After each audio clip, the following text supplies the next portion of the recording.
going on, everybody? It's your boy, King Grail. That's right. I'm going to take the status of King this time around because this is Game of Thrones Season 2, Episode 1. And everybody else is claiming King, so I figured, hell, I might as well do the same thing too. Anybody could be King, even you at home. You, the listener, you could be King or Queen. We ain't mad. We ain't mad. But to kick it off, man, I was popping to the Discord gang. I know a few people in there, maybe one. It's salty that my Game of Thrones is a day late, but it won't be $1 short because I'm coming with it. Salute to all those listening on Apple and Spotify podcasts, and of course you, the viewer. Are y'all ready to get some Thrones talk going? This is one of my favorite parts of the week. I've been a day behind in all my videos, yes, but once you start late, you typically end up finishing late, but we should get right back on track for next week. So, 2 days away. This actually works better, I think. But it is Throne Thursdays, so I'm going to keep it Thursday. All right, are we ready to get into it? Good, because I was really feeling this episode. They ended with what I arguably said was the best season finale ever, and they picked it up right where they left off. It didn't skip a beat. What do we know here? All right, we see some new faces. Let's start with the new people. First, I got to start off with my boy Davos. Davos Seaworth. That's right. You know him. Stannis' right-hand man. Right? A noble, just a soldier. Somebody that really, we learned a lot about Davos. And I'm going to be watching him particularly close this episode because I forgot, I may have just appreciated his character, but he might have been dropping some gems here and there. So I'm going to be watching Davos. So enter the chat with Davos. Actually, and with him comes Stannis Baratheon. That's right. That's, Robert Baratheon's brother. And what was the other Baratheon kid? The younger brother? Well, Stannis is his older brother. What's his name? Renly. Renly, okay? So we got the Baratheons. Now, Stannis, right? This is our first time we've been hearing about Stannis from episode 1. They was talking about Ned was rooting for Stannis. He was like, I'm just gonna pull Stannis on up. We saw Renly pitching his case and letting him know, like, yo, just cause my big bro is a good general, he good at war, doesn't mean he'll be a good king, right? Which I thought was a fair argument. But Ned's like, I don't know, you've been living in King's Landing too long. You've been with the shiesty shit. I don't think I like you as king, so I'm gonna back your brother Stannis. So he sent Stannis all the tea on Cersei, right? All the tea. Yo, your brother was probably poisoned just like Jon Arryn before the boar got to him. This Joffrey kid is not his son, right? Because Jaime and Cersei been getting nasty, brother on sister action is disgusting. And he's like, oh, okay, say less. So Stannis got his own little thing. So we pick up right here with Stannis. He's got my boy Davos, one of my favorite characters, B-side characters. And then we see some mystical red creature, right? The Red Witch. She's fire is burning. The night is scary, or the dark is scary, and I don't know. And it's dangerous. I forgot the motto. Somebody drop the motto in the comments for me. Because I told myself, I'm going to remember this motto because I was going to open with that. The nights are long and scary, but I don't fucking know. I don't know. Y'all know it. I know y'all screaming at the screen right now. How do you not know this? And you recited word for word. Probably the book people. You feel me? Probably them. But yeah. So we see it was a lot going on with their scenes because that's what I'm gonna dig into right now. So there's intro some god stuff, right? So we know about the 7 old gods. We always hear on the old gods. We never heard about the new ones in season 1. They always refer to the old gods. On the old gods, I promise to protect. On the old god. It just became a thing where I wonder if anybody asks, yo, okay, so who the new gods? We get to meet one, the Lord of Light. Well, we don't really see who he is, but we got a name. We got one of the new gods. How many are there? I have no clue. But this one comes with fire. And I always thought, as I'm looking, it's very curious because this episode we have a comet flying through the air, right? And then we have the birth of the dragons. What was it? Bran's dirty housekeeper, dirty nanny. She was like, "Boy, a comet is only means that dragons are born or they're around." And I was like, "Oh, I don't know if that's a wives' tale, but she was very accurate." But yes, with the birth of the dragon, I wonder, did the Lord of Light like reignite? Is that something? Maybe this new Lord isn't this new God isn't maybe so new. I wonder. Book people, I have a mission for you. Lord of Light, how new is he? Right? Because the circling a comet, dragons, Lord of Light, it's got to be some connection there. I don't see it. I have no idea, but it's got to be. But yeah, so we see Stannis is a very stern dude. He's staring there looking at the fire. He's looking for direction. And then we see that the Red Witch is his, like, I don't know, his spiritual advisor. And I found it weird because of such a hard man Stannis is. He doesn't seem to be like your new age, hippy dippy new gods. So I don't know what motivated him to be this way. I don't know. So that's a curious case of Stannis. Because we know what type of guy Stannis is when they're reading the letter that they're preparing for Joffrey and for King's Landing to let him know, like, yep, it's my time. I'm coming for my shit. It's my crown. I'm the rightful heir. He goes on to say, he has him scratch out my loving brother Robert. He's like, oh, that's a lie. That's a lie. I never loved him. He never loved me. Which I thought was petty. You could love somebody that don't love you, Stannis. Maybe that's why you don't look like you smile. But also, what I noticed is, I said, that's why the fuck Ned chose you. You so honest and honorable that you won't even say, like, what did Davos tell him? It's just politeness, or it's just some cordial words or some shit, right? Just nice things to say. Like, you don't have to mean them. It's just being easy with things. Instead, it's like, no, I didn't love him. Fuck that. Take that out. And then, okay, and then Joffrey, oh no, then when it came to Jamie the Kingslayer, don't forget Kingslayer, let's fucking call him what he is.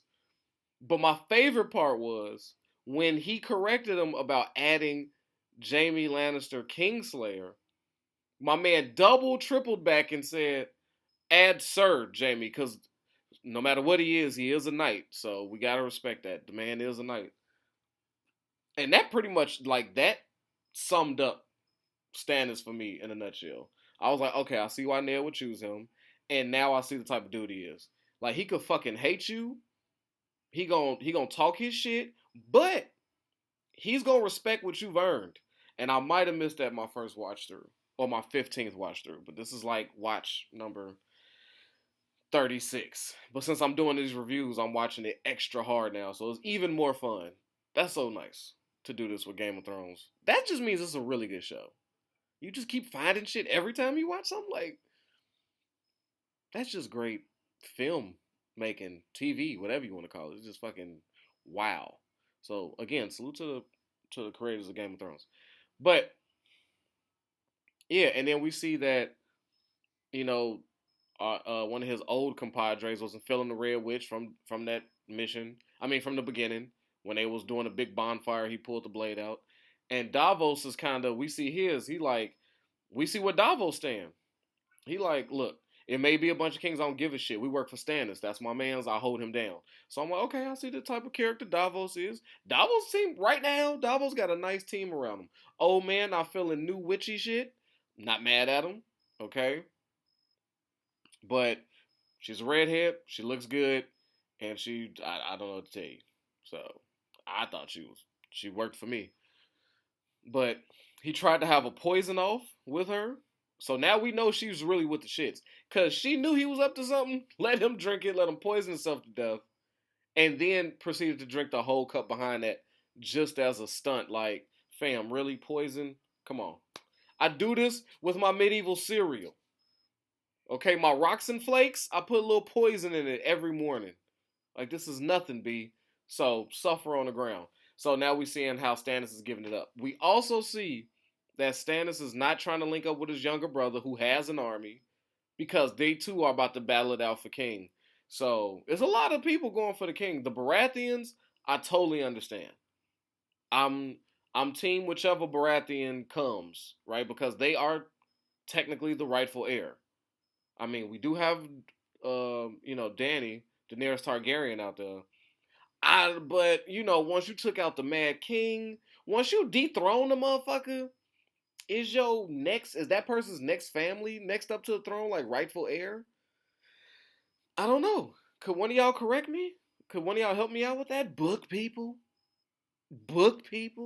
But speaking of Danny, my baby out there, she got her dragons. They only got one on camera, but we know there's three.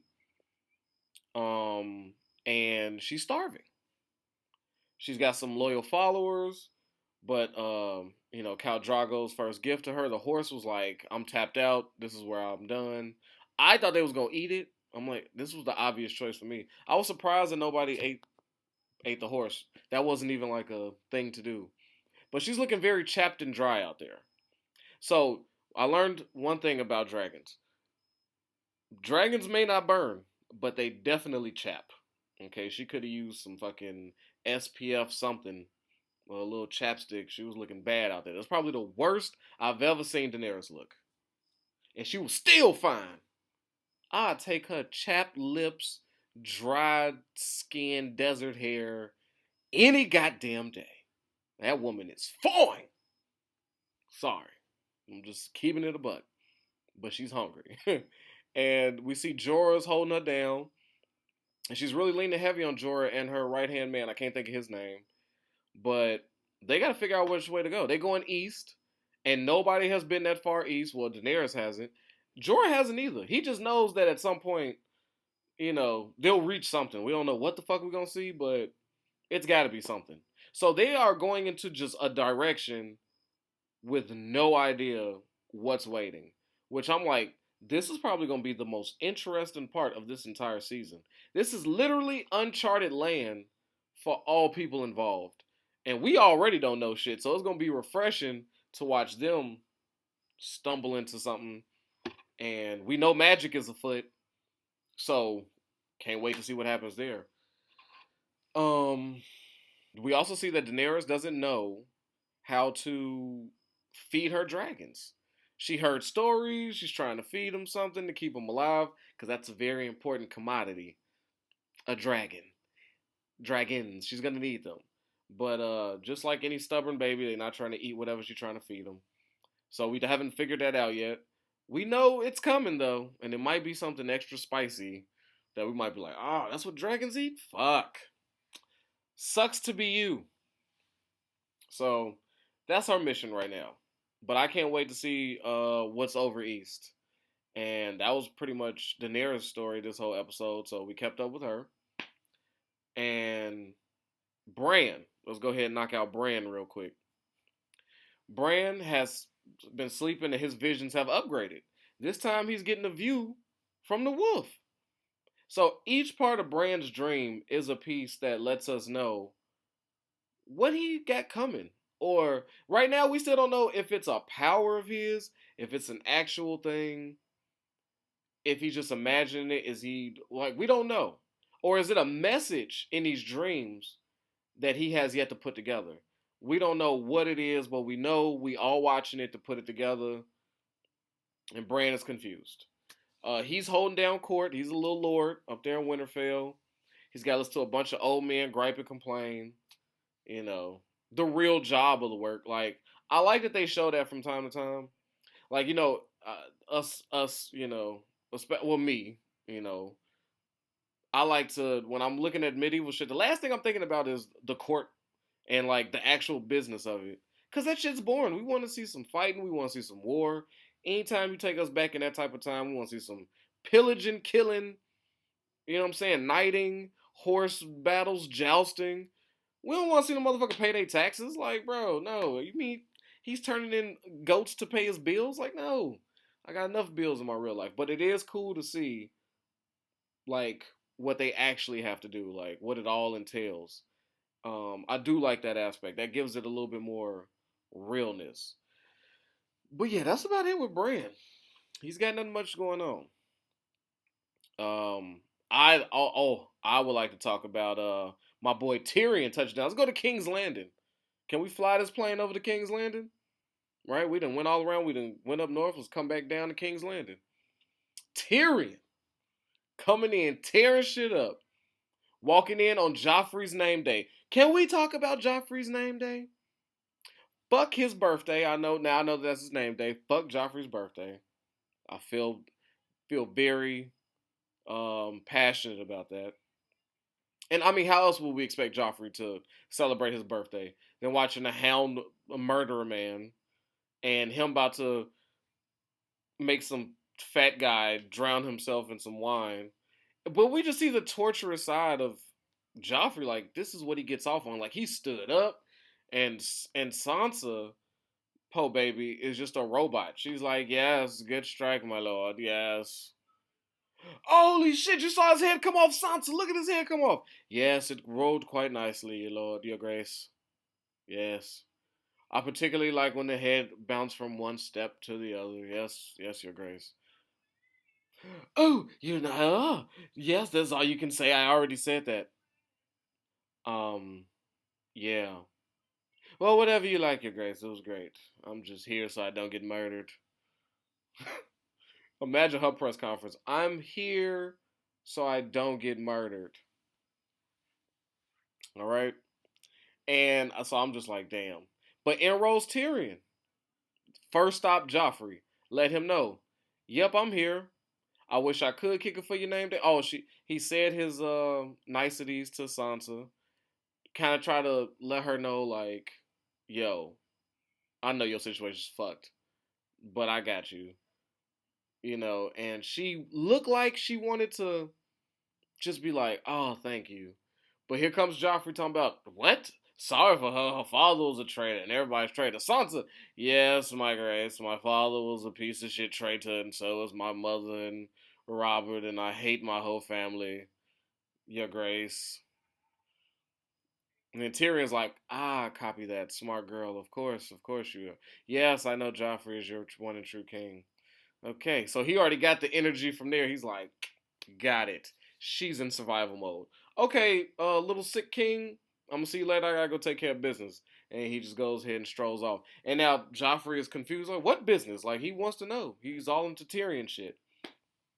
Tyrion shows up to the small council, full of swag, letting Cersei get her shit off until he drops the bomb. Like, yeah, I'm hand of the king while Pops is away, so that kind of makes me the most, second most powerful man here. So I don't know how you want to take that. So he took no problem rubbing it in. I mean, he greeted her with a kiss, but Tyrion is relishing this moment. He loves seeing that somebody else in the family is a disappointment to their father. Because I could just tell, for the longest, Tyrion has just been we could all rally around Tyrion being a piece of shit.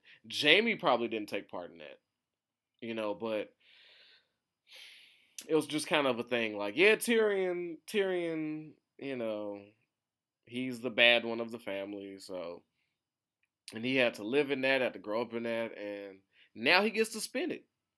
Because look at me. Cersei is hot under the collar. But she really couldn't get mad. Because when he breaks it down to her, like, well, you cut off the head of the dude we could have used. And she's like, I didn't do it, but your son did, and you didn't stop him. The fuck? Like, are you not his mom? I'm confused. So you couldn't do it, right? You failed. But at least we got two of the girls. Because the Starks love their kids just as much as you love yours. So, and we got two of theirs.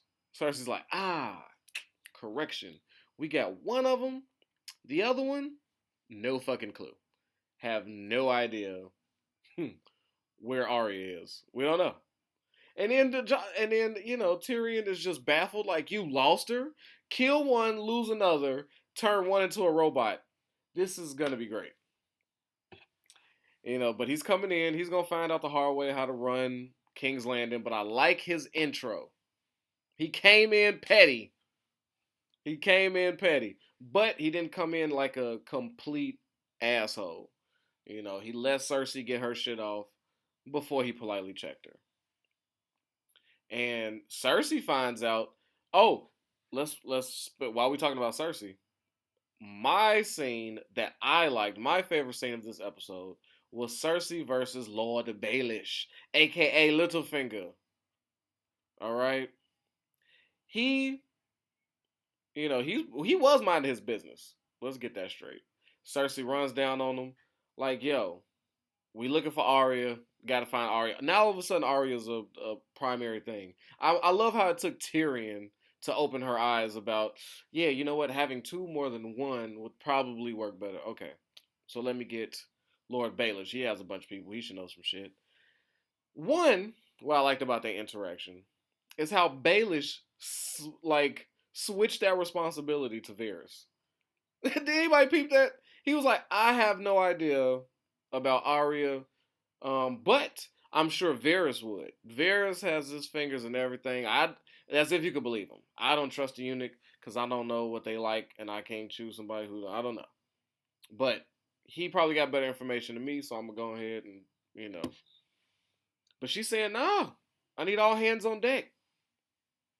And then she was telling, and then she came at his little sigil that he made. I appreciate that he made his own little sigil. And what did he make? A little mockingbird? Thought that was hard. Okay, Katniss, right? From Hunger Games, wasn't that her name? But anyway, no, a sparrow. He made a sparrow. Who gives a shit? But he made his own little sigil, right? And he was just like, well, he did take a shot at her first. All right, I rewatched it because I love that scene so much. He did take a shot at her first. He was like, hey, well, all of us can't be born into a famous house with lots of money and shit. Some of us got to get it out the mud. You know what I mean? I guess he thought he was just going to let that rock. Cersei said, well, yeah, but I heard a story about you. Falling in love, getting your ass kicked, lost your girl to another man. It's looking nasty. And we all know that's a sensitive topic to Baelish because he doesn't really care about much. He's in love with Caitlyn Stark, Lady Stark. That's all he cares about for real. Having some power and having that woman in his life. So that's a touchy subject for him. So as soon as she touched that, he started talking about all rumors and how brothers and sisters could get together, get nasty, and just basically saying, I know what the deal is. And then tried to tell her that information is power. No, knowledge is power. And I gotta say, I used to believe that line. You used to always go to the library, see knowledge is power, or you hear that line somewhere. We always seen the sign in your local library, running across your TV, CBS, PBS, children. Knowledge is power, people. Knowledge is power. And it just became a thing, like a mantra, like, oh yeah, knowledge is power. For sure. The more you know, the more you grow. Right? I get it. It was until that day of this scene that I learned, no, knowledge is not power. Power is power. That was fucking a great scene. When Cersei commanded them, oh, knowledge is power? Word? Watch this. Grab him.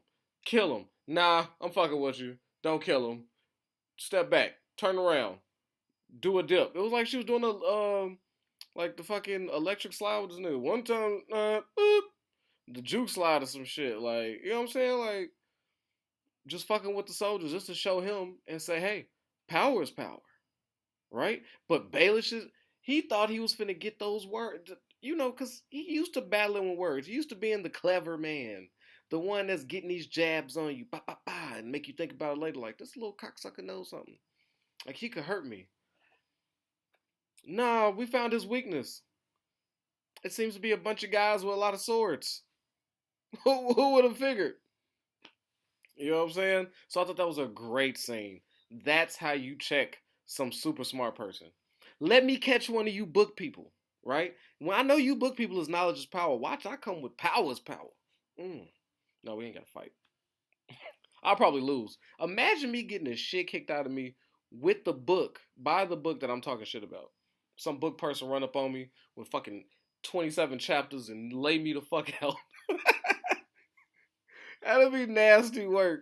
I get laid out by 27 chapters. Like, read this, bitch. I already see it in my head. Book these. I see it. I see what you tried to do. Um, but yeah, so that was my favorite scene of this whole episode. I just love their one off, and you gotta respect the shot of Cersei after that. That was fucking masterful. Um, what was it else about Cersei? Oh yeah, Cersei was on a little warpath this time. Then she ran down on Joffrey because she was unsuccessful with Baelish. So then she pulls up on Joffrey like, yo, I need you to send all your soldiers looking for Arya, all right? And Joffrey just really, I don't know. That's a hard boy. He said, man, ain't nobody worried about these women. They put too much stock in their women. Fuck Arya. Ain't nobody listen to that. But I have heard disturbing things that his father was done, got tired of smashing you. He had a bunch of bastards all across town. And then she slapped him, as any mama would do. I said, yeah, get his ass. Cersei, don't let him talk to you like that. But then he was like, hey, that's death you just did right there. Let's not try that again. I said, shit. Joffrey is down to murder his own mama, which is so funny because she just had that power is power conversation with Baelish and then had that same power flexed back on her where she learned her place. It was a beautiful circle. It was just, I guess it was just a circle of power, right? It's just so humbling when you just went and talk shit to somebody beneath you and then you get the shit kicked out of you by somebody above you. It's fucking justice.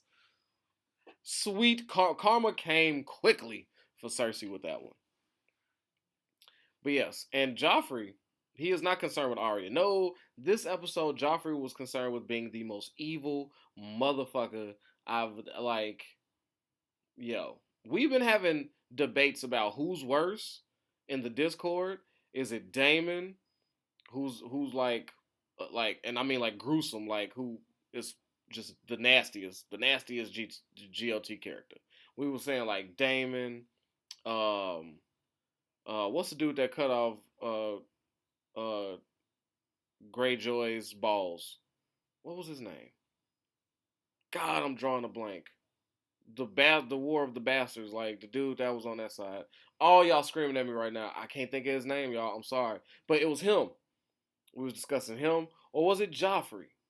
Now I'll lean on the side of Joffrey because a lot of people be having these revisionist memories. Like they be remembering, like, no, Joffrey was bad, but this dude was really fucked up. No, Dame is really fucked up, but no. I'm glad we all rewatching this together as a family because now you see how really truly fucked up Joffrey is. Day one. This is on his birthday. On the man's birthday, he has enlisted that everybody that Robert has had sex with, their offspring be murdered. Whether that's a teenager, babies, they had babies walking out like racks of lamb, like they was finna go roast little Baratheon babies. Little Baratheon bastard barbecue. It was, come on. Joffrey had him sweep the city to murder drowned kids. The guards was finding the most gruesome ways. Nigga, if you had dark hair back then, what? If you ever, boy, I would have never. If I was a woman back, I would. After seeing that, I'd never fuck a king, a lord, nothing, nothing with a lady wife. I'd be smashing broke, drunk peasants and just hoping I come up.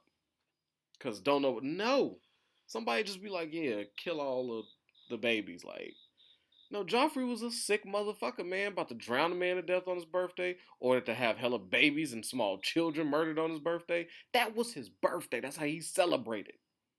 That man is different. I'm going Joffrey for the most evil. Fuck what y'all talking about. That kid is sick. Um, who else got a little story going on? Oh, let's go to Jon Snow. Let's go back up north, and then we'll finish with Rob. So Jon is up north, right? He's beyond the wall and still looking for his uncle. But, I guess the major thing is we learned that there's a wildling that is starting a giant army and they're heading this way. They're heading south. Right? It was some disgraced person They used to be part of the Night's Watch, I guess.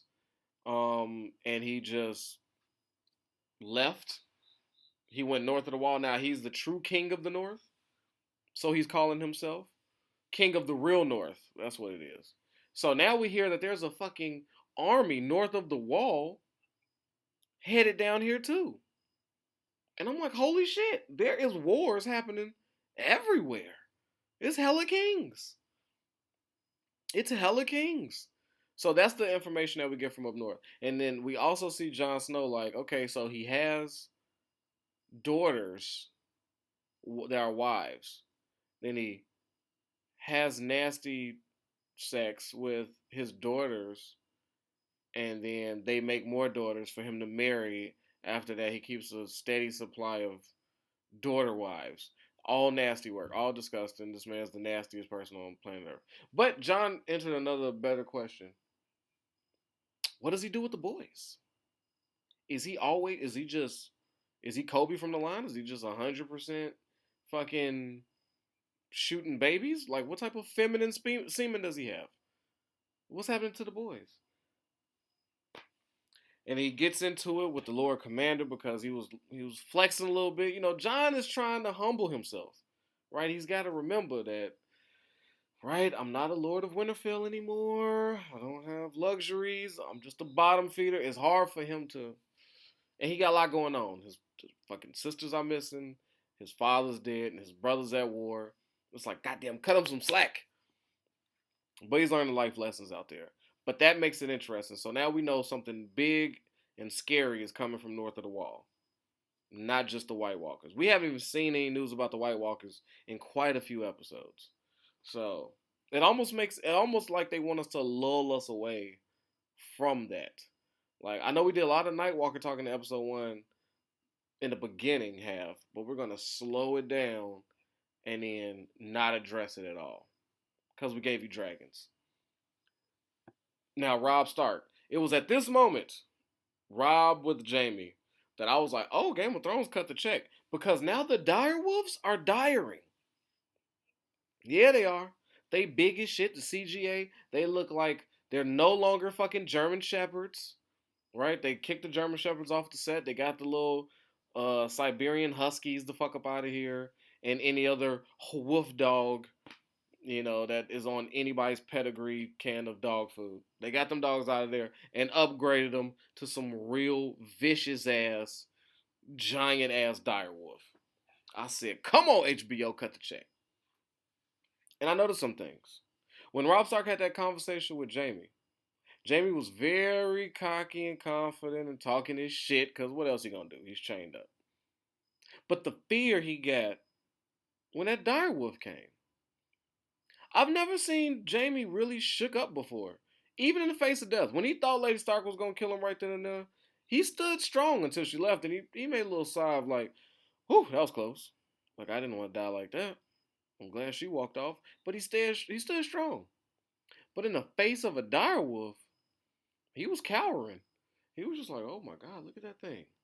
Don't bring that thing up in here. And I'm like, is Jaime Lannister scared of animals? Message. That's the first time we saw real fear from Jaime. Is when a large animal comes his way. I don't know why I noticed that, but I did. I was like, cause he didn't give a shit. He didn't care. He didn't respect Robb. I think he kind of do, but he wasn't gonna let that out. But yeah, I thought that was interesting. Another interesting tidbit. Now here come the Greyjoys. Theon is offering up his father's support to help Robb. Like, hey, you gotta take King's Landing. And the Greyjoys, we got ships, baby. All I gotta do is pop over there, holler at Pops. Right? I'm his only son. So I'm gonna go over there, holler at my dad, and he gonna give us all your ships, and we head to King's Landing. I'm like, what? But Robb is like, yeah, that's a good idea though. You should go do that. Holler at your pops. And that's what made me think like, oh, these are kids. These dudes are young. The fuck you mean you gonna holler at your... When have you spoken to your father? Does your father know you're alive? Does he give a shit? What kind of guy is your father? Have you even met him? How do you just think he'll just be like, oh, my long lost son, I love you so much. What you need? 200 of my ships and my men to fight in a war that I have fucking nothing to do with? against my old op son? Yeah, that sounds like a plan. I'm like, what? No, Rob, that don't. And then when Lady Stark said the obvious, I was like, yeah, somebody speak some fucking sense into these. But and this lets me know that Rob, for his good moves he makes some super uber dumb ones. Like he jumps into shit. Like he seems so patient by not meeting Tywin at these certain battle places and not just jumping out there and getting his men killed. Like Rob seems like he's got this patience about him, like like he's a little wiser above beyond his years. But the kid in him always pops out like, yeah, bro, go get your dad. Tell him to bring them ships. Tell him to ride up with the peoples. We finna go slide on King Landing. Like, no, no. And now he's feeling this whole King of the North shit. I don't know. I don't like the way Rob is moving. He's already setting himself up for failure. And I feel like if he'd have had somebody more trustworthy than Theon Greyjoy, and his mother, who's been synonymous with fucking up, I think he wouldn't have made these moves. I think if who could have helped him out? John would have just went with him. He won't listen to John. If like a shit, who could come and speak some sense into Rob? Like who could be? Honestly, no. But Tyrion, that'd be like going against your own side. I don't know. I don't know. Rob just ain't got a good circle around him. You're only as good as your team. And he already let us know that he don't even fully trust his team because they'll sell Jaime Lannister to make their house good for life. So his people was only as trustworthy as he could throw them. So why add more? I don't know. But that's the Rob factor and all this. I don't know. But yeah, so everybody's claiming king. Everybody's getting ready. And shit. I'm king too. Shit, what do you mean? But with that, man, until next week or later on this week. No, it'll be in the week. Next Thursday. Got it. Then we'll do episode 2. I'll see you then. Protect your health, yourself, your wealth. Your boy Rail is out of here, man. Peace. Yo, I know I don't need no introduction, but y'all know who it is, man. It's your boy Hollywood Rail. And I appreciate you for sliding through and watching these videos. But you know what I need from you? Alright, if you ain't already, I need you to like this and subscribe this, man. We at 1,000 trying to get to 2, alright?